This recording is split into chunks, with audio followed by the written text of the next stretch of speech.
আজকের গল্প শ্যামলীর কথা লিখেছেন ঋতুপর্ণা রুদ্র।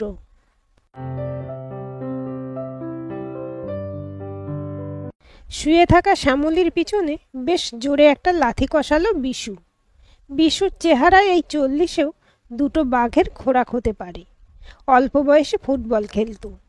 পুরো জোর দিয়ে মারলে রোগা দুর্বল শ্যামলীর কোমরের হাড় ভাঙা অবধারিত ছিল। নেহাত আকণ্ঠ মদ্যপানের গুণে এখনও ভালো করে হাঁটতে চলতে পারছে না। আঁক করে শ্যামলী উঠে বসতেই ওর মুখ লক্ষ্য করে আবার পা চালায়, যদিও লাগলো শ্যামলীর বুকে। মিনিট দুয়েক অকথ্য গালাগালি আর মারধর করে বিশু মাটিতে বসে হাঁপাতে লাগলো। বিধ্বস্ত শ্যামলী একটু বাদে উঠে বসে দম নিয়ে জল খায়। রোজকার রুটিনে অভ্যস্ত, তাই মুখ দিয়ে একটাও কথা বেরোয় না। আগে আগে শ্যামলী কাঁদত, ছেড়ে দাও বলে চেঁচাতো। সেটা বিশু খুব উপভোগও করত। ইদানিং ওর এই চুপ করে যাওয়া বিশুকে আরও রাগিয়ে দেয়। ভাত আর আলুর দম থালায় বেড়ে শ্যামলী এগিয়ে দিল। রোজ এই একই রান্না। বিরক্ত মুখে খেতে বসে বিশু। বস্তির ছোট্ট ঘর, ওপাশে মেঝেতে মাদুর পেতে 2 মেয়ে ঘুমাচ্ছে। বড়টা 10, ছোটটা 6। ছোটটা এখনো স্কুলে যায়। বড়টাকে শ্যামলীর প্রবল আপত্তি সত্ত্বেও ছাড়িয়ে গেঞ্জির কারখানায় লাগিয়ে দিয়েছে বিশু। খাবার জুটছে না, এখন স্কুলে যাওয়া যত্ত সব। 20-22 বছর বয়সে এই ঝিকটিপোতায় বিশুকে সবাই এক ডাকে চিনত। এই অঞ্চলে নামকরা ফুটবল খেলোয়াড়। খেলে চাকরি পাবে এমনই স্বপ্ন তখন। কিন্তু আস্তে আস্তে বুঝল শুধু ভালো খেললেই হবে না, চেনাশোনাও থাকা দরকার।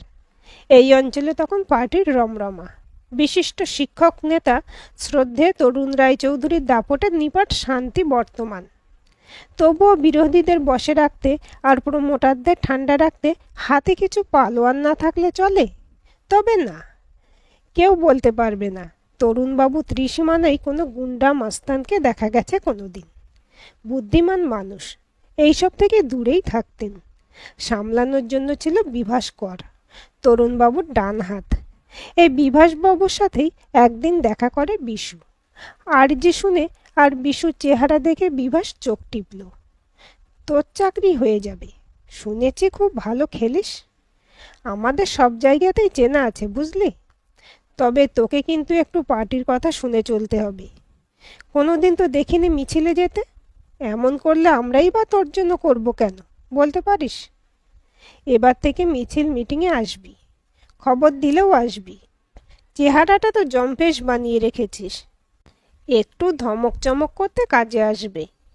সেই শুরু। আস্তে আস্তে পার্টির গুরুত্বপূর্ণ মাসলম্যান হয়ে ওঠে বিশু। খেলা সেই সুবাদে চাকরি কোথায় হারিয়ে গেল। বাইক নিয়ে তখন নিত্য আনাগোনা পথে। তোলাবাজি মাস্তানি সব কিছুই বিশু মণ্ডলের নাম সবার আগে। শ্যামলী তখন 2 বেনি বেঁধে স্কুলে যায়। বাপ রুটি কারখানা শ্রমিক, মা ঠোঙা বানাতো। বয়সে শ্যামলী বিশুর থেকে 10 বছর ছোট হবে। তবু কিশোরী শ্যামলী ওর চোখে ধরে গেল। বিশুর তখন পরনে হাল ফ্যাশনের জামা কাপড়, দুরন্ত গতিতে ছোটানো বাইক, চোখে রাতের বেলাতেও রোদ চশমা। শ্যামলীর প্রেমে না পড়ে উপায় ছিল না। 16 বছরের শ্যামলী বাড়িতে কিছু না বলে ওর সাথে পালিয়ে গেল। কালীঘাটে বিয়ে করে সোজা একটা হোটেলে, দিন 7 বাদে ফিরে আসা। সেই সময় বিশু থাকতো চৌরাস্তার কাছে একটা বাড়িতে 1 তলায়। পার্টি ব্যবস্থা করে দিয়েছিল, সেখানেই সংসার করা শুরু।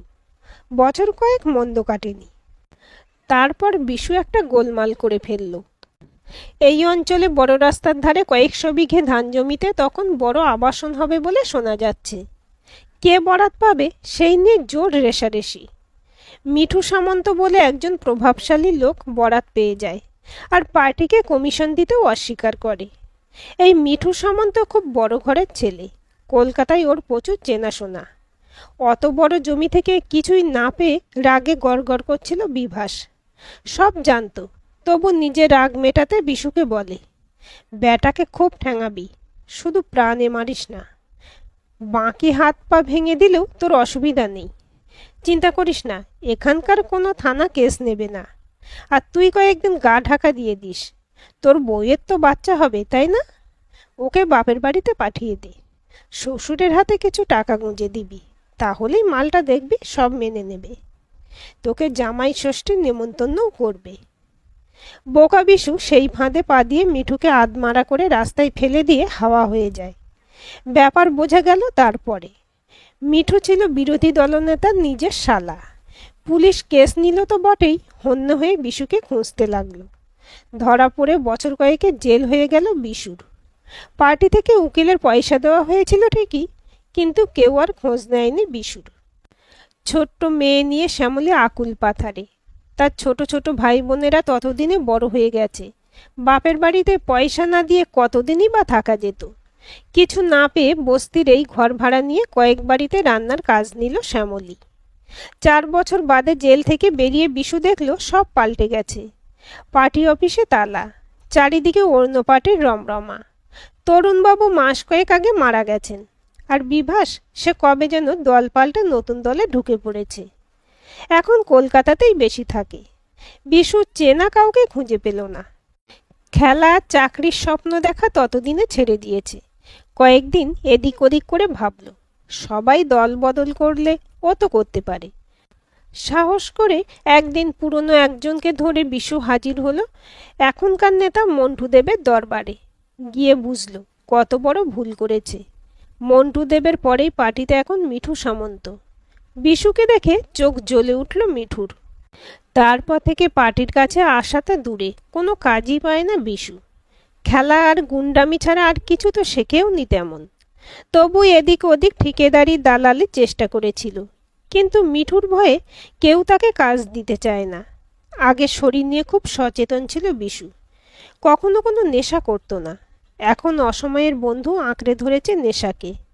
শ্যামলীর সামান্য রোজগার থেকে কেড়ে কুড়ে রোজ ময়নার থেকে আকণ্ঠ নেশা করে টলমল পায়ে বাড়িতে ফেরে বিশু। যে শ্যামলী ছিল তার চোখের মণি, নিজের অসাফল্যের সব রাগ গিয়ে পড়েছে তারই উপর। মারধর গালাগালি রোজকার রুটিন সেরে খেয়ে শুয়ে পড়ে। খেতে খেতেই নেশায় টলে পড়ছিল মানুষটা। খেয়াল করলো শ্যামলী, তাহলে আর বোধহয় রাতে ওকে বিরক্ত করবে না। বিশু খেয়ে নিয়ে ছোট তক্তপোষের উপর শোয়। নিচে মাদুরে মেয়েদের নিয়ে শ্যামলী। মশা তাড়ানো ধূপ জ্বলছে একপাশে। হাত ধুতে গিয়ে বিশু দেখল বালতিতে একটুখানি জল আছে। শ্যামলীকে আর এক প্রস্ত গালাগালি করে বিশু গেল পাশের পুকুরে। বিশ্বাসদের এই পুকুরটা এখন পরিষ্কার করে সাজানো হয়েছে, খুব গভীর। মাসে একবার জাল ফেলে মাছ তোলা হয়। এদিকে কোনো ঘাট নেই, তবে একটা আঘাটায় বস্তির অনেকেই স্নান করে, মুখ ধোয়, দরকারে জলও নেয়। টিমটিমে 40 ওয়াটের বাল্বের আলোয় দেয়ালে ঠেসান দিয়ে ঢুলে পড়ছিল শ্যামলী। বিশু মুখ ধুয়ে আসার আগে ও শুলে আবার মার খাবে। রোগা পাঁচরা বের করার চেহারায় মার খাওয়ার যন্ত্রণায় আর ভোর থেকে খাটুনির ক্লান্তিতে নুয়ে পড়ছিল শরীরটা।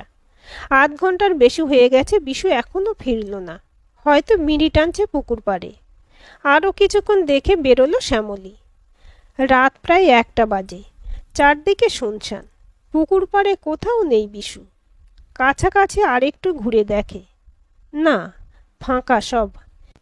ঘরে ফিরে দেখলো বড় মেয়ে মানু উঠে বসেছে। মা, তুমি কোথায় গেছিলে এত রাতে?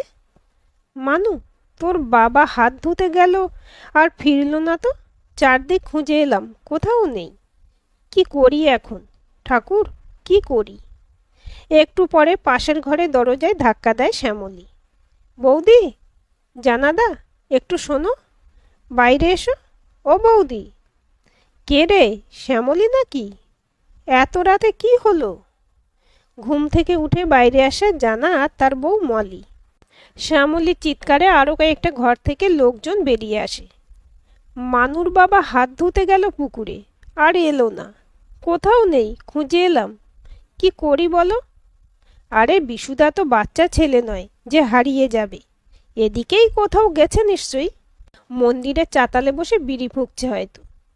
তুমি মাইডি বেশি টেনশন নাও, রাতের ঘুমটা চোট করে দিলে। বিমল, তোমার দাদা খুব নেশা করেছিল আজ, হাঁটতেই পারছিল না ঠিক করে। 5 মিনিট হেঁটে সেই মন্দিরে যাবে কেন? আর ফিরল না তো এখনো। বিমল, জানা আরও কয়েকজন সাইকেল নিয়ে কাছাকাছি সব জায়গা দেখে এলো।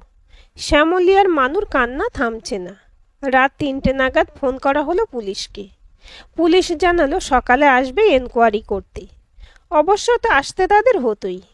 ভোর 5টা নাগাদ পাঁচুর মা বালতিতে জল আনতে গিয়ে দেখল বিশ্বাসদের পুকুরে কি যেন ভাসছে। পুলিশ এসে লাশ তুলে ময়না তদন্ত করতে পাঠালো 8টা নাগাদ। সমস্ত বস্তির লোক ভেঙে পড়েছে তখন পুকুর পাড়ে। এক চিলতে ঘরে কান্নার দমকে হেসকে উঠছে শ্যামলীর। মনে পড়ছে সেই পুরনো বিশুকে, আদর করে যে শ্যামু বলে ডাকতো একসময় তাকে। দু বেনি বাঁধা শ্যামলী যখন প্রথম ঘর করতে এলো, বিশু তখন দেখতে একেবারে সলমন খান। কত মেয়েরা আকসার প্রেমে পড়তো বিশুর। শ্যামলীকে হিংসাও করত। নতুন নতুন চুড়িদার পরে লিপস্টিক দিয়ে বাইকের পিছনে বিশুকে জড়িয়ে বসে পড়তো ও। দুজনে চলে যেত অনেক অনেক দূরে। আজকের এই জলে ফুলে ঢোল হয়ে যাওয়া কাঁচা পাকা চুলের আধবুড়ো বিশু আর রোগা হাড় বের করা ক্লান্ত চারবাড়ির রাঁধুনি শ্যামলীকে দেখে কেউ কি আন্দাজ করতে পারবে সেই সব দিনের? মানু মাকে বুকে জড়িয়ে রেখেছে। শ্যামলীর শুধু অসম্ভব ঘুম পাচ্ছে। একটু ঘুমোতে পারলে বড় ভালো হতো। 6 মাস পেরিয়ে গেছে নেশার ঘরে পুকুরে পড়ে বিশুর মৃত্যুর। সাঁতার জানা সত্ত্বেও জলে পড়ার পরে ডুবে গিয়েছিল। পা পিছলে পড়ে যায় সম্ভবত। তারপর নিজেকে বাঁচানোর জোর ছিল না। ফুসফুসে জল ভর্তি ছিল আর পেটে মদ। ময়না তদন্তের এই রিপোর্টের পরে পুলিশ কেস বন্ধ করে দেয়। শ্যামলী আস্তে আস্তে সামলে নিয়েছে। সময় তো বসে থাকে না। রায়বাবুদের বাড়ির নতুন আর একটা কাজ নিয়েছে। বৌদি ব্যাংকে চাকরি করে। একদিন বৌদিকে ধরে পড়ে ও। বৌদি, আমার খুব ইচ্ছে নিজে একটা খাবারের দোকান করি। ব্যাংক থেকে কিছু সাহায্য পাবো? জমা দেবার মতো কিছু নেই কিন্তু। স্মিতা রায় লোন সেকশনেই আছেন। স্বনির্ভর হতে মহিলাদের আজকাল অনেক রকম লোন দেয় সরকার। শ্যামলীর আকুলতা দেখে মায়া হয় স্মিতার। কাল 12টার পরে ব্যাংকে এসো, দেখি কি করা যায়। মাস 3 পরে লোনটা পেয়ে যায় শ্যামলী। 30,000 টাকা। পরের মাস থেকে মাসে 600 করে শোধ করতে হবে। বাজারে অটো স্ট্যান্ডের পাশে একটা ছোট ঘর ভাড়া নিয়েছে। সেলামি 20,000 আর ভাড়া 2,000। বাকি টাকায় রান্নার বাসনপত্র, পুরনো একটা বেঞ্চি টেবিল। অক্ষয় তৃতীয়ার দিন ছোট্ট একটা পুজো দিয়ে দোকান শুরু করলো শ্যামলী। চা, চপ, পাঁপড় ভাজা। প্রথম দিনেই বেশ ভিড় ছিল। শ্যামলীর হাতে রান্না খুব ভালো সেই ছোটবেলা থেকেই। মাস 3 বাদে দুপুরে ভাতের ব্যবস্থা শুরু করে। ভাত, শুক্তো, কাতলা পোস্ত, কষা মাংস, ডাল চচ্চড়ি। মিল সিস্টেম বা আলাদা খাওয়ার দুরকমই ব্যবস্থা আছে। বেশ তেল মশলা দিয়ে রান্না। অটো ড্রাইভার আর দোকানিরা আজকাল অনেকেই দুপুরে বাড়ি না গিয়ে শ্যামলীর দোকানে খেয়ে নেয়। একদিন 3টে নাগাদ শ্যামলী দোকানে বসে মেয়েদের জন্য অপেক্ষা করছে। হঠাৎ সরকার বাড়ির মাসিমাকে দোকানে ঢুকতে দেখে অবাক হয়ে উঠে দাঁড়ায়। শ্যামলীর প্রথম রান্নার কাজ এই মাসিমার বাড়িতেই। খুব ভালোবাসতেন তাকে। পরে অবশ্য মাসিমা আর মেসোমশাই মেয়ের কাছে ব্যাঙ্গালোরে না কোথায় যেন চলে গেলেন। শ্যামলীর কাজটাও তাই চলে যায়। কেমন আছেন মাসিমা? কবে ফিরলেন এদিকে? ফিরেছি তো মাস কয়েক হলো। আমার যমজ 2 নাতি বড় হয়ে গেল অনেক। আমরাও তাই বাড়ি ফিরে এলাম। বয়স হয়ে গেছে। 2জন মানুষের রান্না হলেও এখন আর পেরে উঠি না। তাই এসে থেকে ভালো একটা রান্নার লোক পাচ্ছি না। সবাই শুধু টাকার দাবি করে রে শ্যামলী। ভালো করে রান্না কেউ করে না।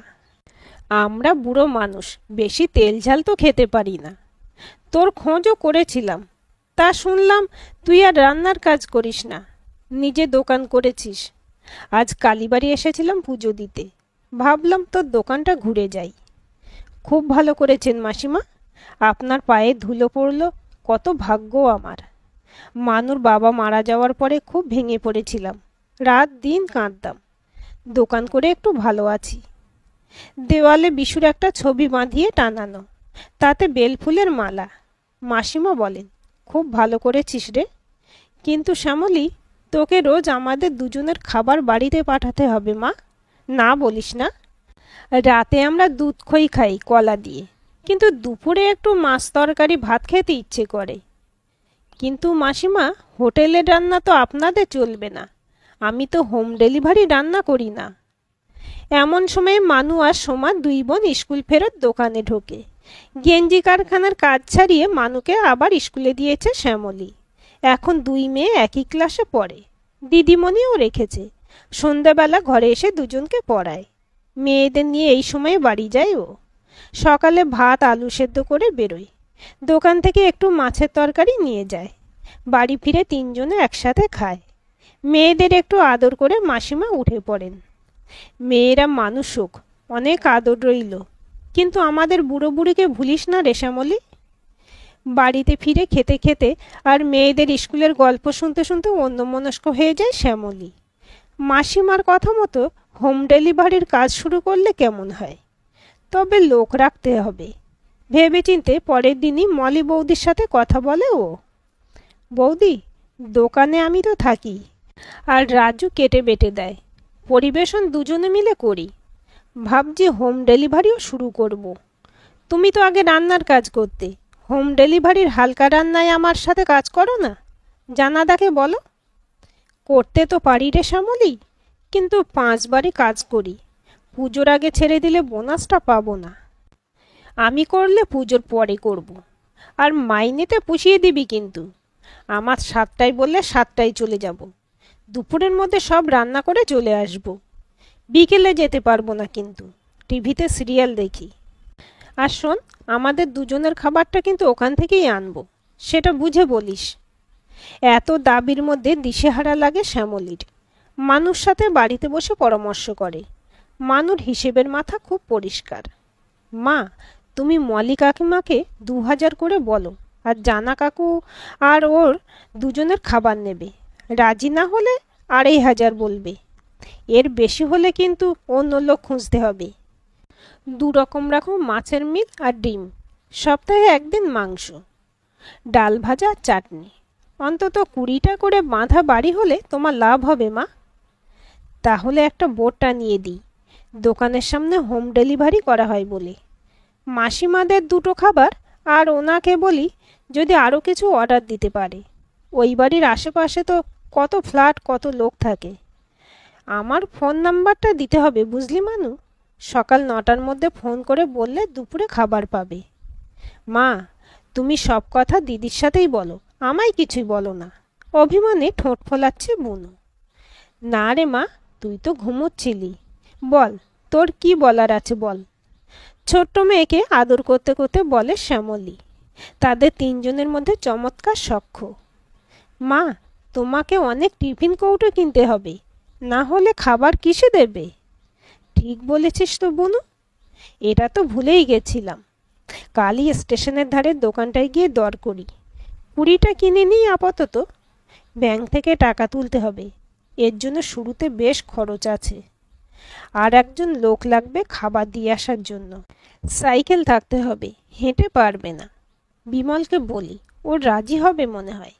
100 দিনের কাজ না পেলে বসেই তো থাকে। স্টেশনের কাছের বাজার থেকে একটু বাজারও করে দিক সকালে, ওদিকে সস্তা সব। আমাদের বাজারে যা দাম। মা, পুজোয় আমার 2টো জামা চাই কিন্তু, আর রোজ ঠাকুর দেখতে যাব। তোদের বায়না তো রোজই বেড়ে চলেছে। আচ্ছা ঠিক আছে, সব পাবি, কিন্তু পড়াশোনায় ফাঁকি দিবি না। আমি দিদিমণির কাছে খবর নিই কিন্তু। অনেক পড়তে হবে তোদের মা। লক্ষ্মী পুজোর পরদিন থেকে বাড়ি বাড়ি খাবার দেওয়া শুরু করলো শ্যামলী। দোকানে আলাদা ফোন নাম্বার। সকাল 7টা থেকে 9টার মধ্যে খাবার বললে দুপুরে দেওয়া হয়। আর বাঁধা প্রায় 15টা মিল। মলি বৌদি আর রাজু সকালবেলা এসে রান্না শুরু করে দেয়। বিমল বাজার করে। মেয়েদের স্কুলে পাঠিয়ে 8টার মধ্যে শ্যামলীও এসে পড়ে। হোটেলের পোশাকি রান্না নিজে হাতে করে। ব্যাংকের ধার শোধ হয়ে গেছে, তবে শ্যামলীর মনের ইচ্ছে স্টেশনের কাছে আর একটা ভাতের হোটেল খোলার। একটা ঘর দেখেছে, তবে দাম চাইছে লাখের উপরে। নিজস্ব কেনা থাকলে মাসে ভাড়ার ব্যাপার থাকবে না। স্মিতা বৌদি এখন দুপুরের খাবারটা শ্যামলীর থেকেই নেন। ভালো কিছু রান্না হলে ও আলাদা পাঠিয়ে দেয়, তার দাম নেয় না। বড় উপকার করেছিলেন। বৌদির ব্যাংকে শ্যামলীর খাতা। কাল গিয়ে আবার লোনের জন্য বলতে হবে। লোন নেবার হলে এ মাসেই কাগজপত্র জমা দাও শ্যামলী। সামনের মাসে আমি বদলি হয়ে যাব। চিন্তা করো না, আমি বলে যাব।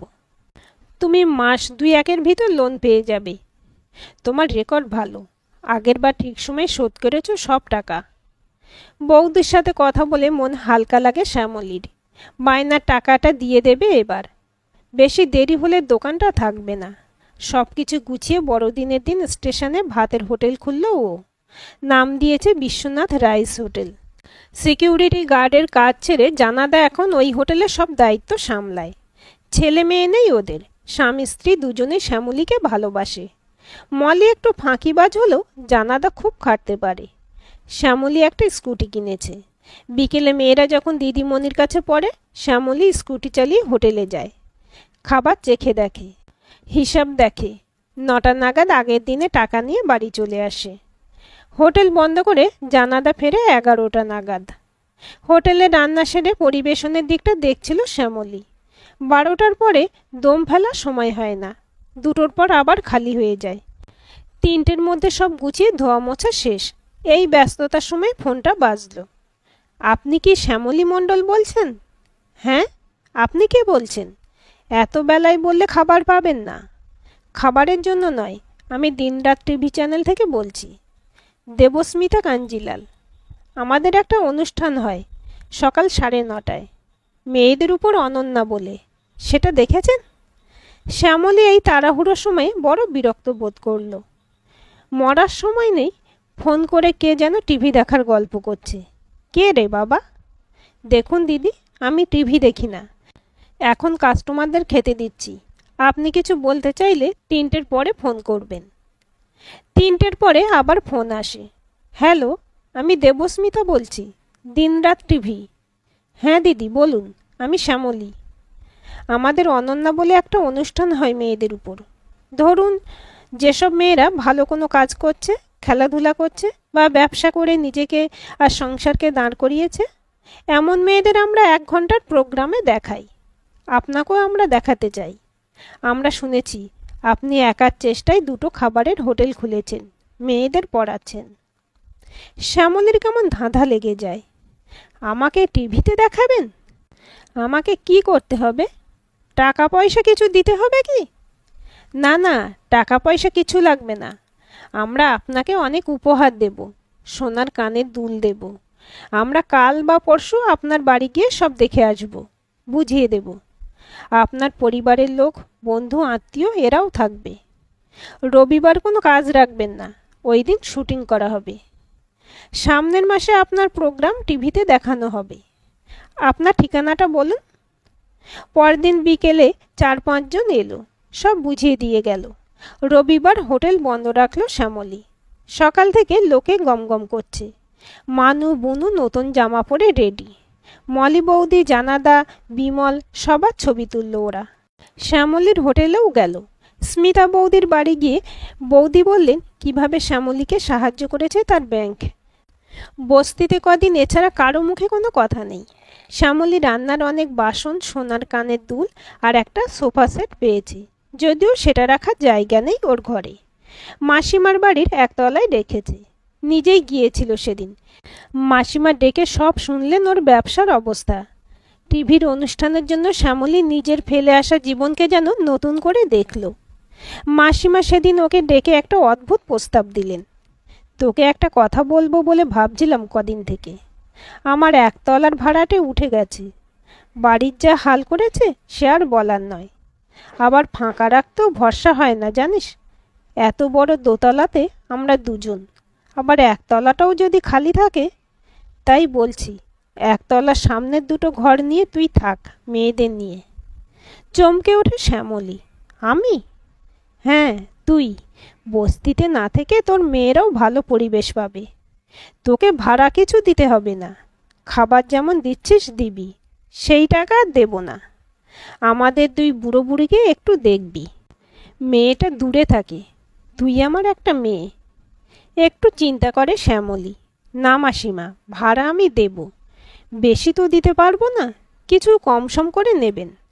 আর খাবারের টাকা আপনি যেমন দিচ্ছেন দেবেন। ওটা আমার ব্যবসা তো, দুটোকে মেলাবো না। তবে আপনি আর মেশো আমার বাবা মা। আপনাদের দেখব না তো কাদের দেখব? আমি নিজেও ভাবছিলাম জানেন বাড়ি পাল্টানোর কথা। বস্তির ওই পরিবেশ তো, দিন রাত্রি গালাগাল, নেশা, মারপিট চলছে। মেয়েরা বড় হচ্ছে, ভয় করে। তুই তাহলে যত তাড়াতাড়ি পারিস চলে আয়, ভাদ্র মাস পড়ে যাবে আবার। ভাড়া সামনের মাস থেকে দিস। মানু আর শ্যামলী ঘেমে নিয়ে সারা হচ্ছে কদিন থেকে। এটুকু ঘর, তাও ঠাসা জিনিস। ও মা, এই তক্তপোষটা নিয়ে চলো, আলমারিটাও। আর সব ছেঁড়া ফাটা জিনিসগুলো নেবে নাকি? না রে, একটা খাট আর তোদের পড়ার টেবিল চেয়ার, ঠাকুরের সিংহাসন কিনবো মানিকদার দোকান থেকে, কথা বলেছি। মাসে মাসে দিলে হবে বলল। ব্যবসাটা বাড়াতে হবে, ঘরের টাকা খরচ করলে চলবে না। নে, ওই শাড়িটার মধ্যে পুঁটুলি করে জামা কাপড়গুলো ভালো করে বাঁধ দেখি।